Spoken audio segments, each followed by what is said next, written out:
నమస్కారం అండి.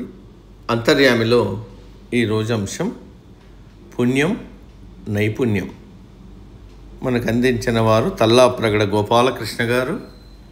వివరిస్తున్నది మీ విజయభాస్కర్.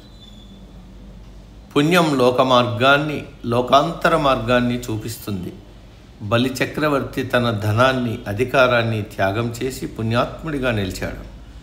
ధనాన్ని సంపాదించడంలో నైపుణ్యం ఉన్నా దాన్ని పుణ్యకార్యాలకు ఉపయోగించడంలోనే ఉంటుంది ఆధ్యాత్మిక విజయం.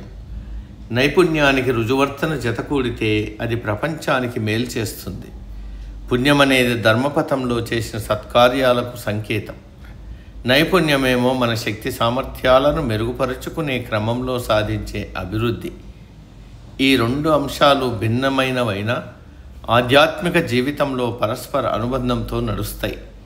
ఒకటి ధర్మబలమైతే మరొకటి కర్మశక్తి. ఇవి కలిసినప్పుడే జీవిత మార్గంలో పరిపూర్ణత సిద్ధిస్తుంది. భగవద్గీతలో శ్రీకృష్ణ పరమాత్మ చేసే కార్యంలో నైపుణ్యమే యోగం అంటాడు. ఇది నైపుణ్యాన్ని ధర్మపథంలో వాడటమనే అర్థాన్ని ఇస్తుంది. పుణ్యం మనస్సును పవిత్రం చేస్తే నైపుణ్యం చేతుల్ని శక్తిమంతం చేస్తుంది.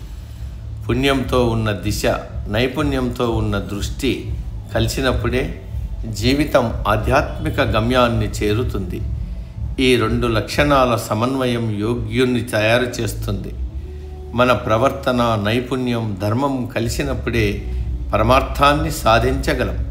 మహాభారతంలో ధర్మరాజు ధర్మబద్ధంగా రాజ్యాన్ని పరిపాలించాడు. నైపుణ్యం, శాస్త్రజ్ఞానం ఉన్న వాళ్ళను నియమించుకున్నాడు.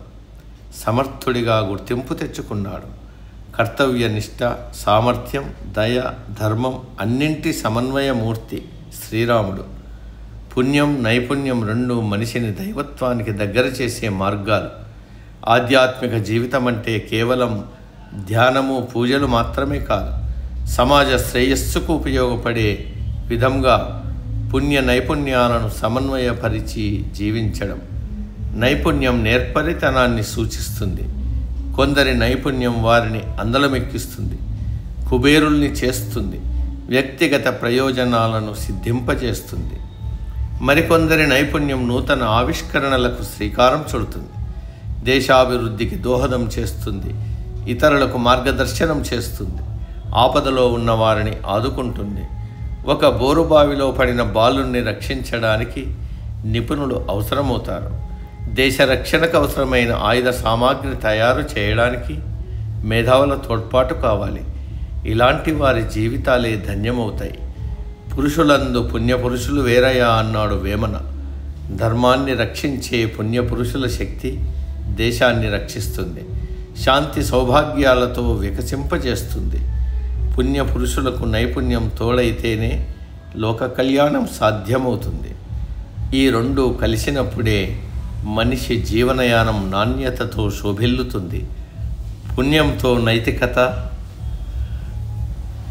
కరుణ, సేవాభావం పెరుగుతాయి. నైపుణ్యంతో సామర్థ్యం, విశ్వాసం, కార్యదక్షత మెరుగవుతాయి. ఇవి రెండు కలిసి ఒక వ్యక్తిని మాత్రమే కాదు, సమాజాన్నే మార్చే శక్తిగా మారతాయి. మన చేతుల్లోని నైపుణ్యాన్ని మనసులోని పుణ్యభావంతో కలిపి ఉపయోగించినప్పుడే ఆధ్యాత్మిక పరిపక్వత సిద్ధిస్తుంది. సర్వే జన సుఖినో భవంతు.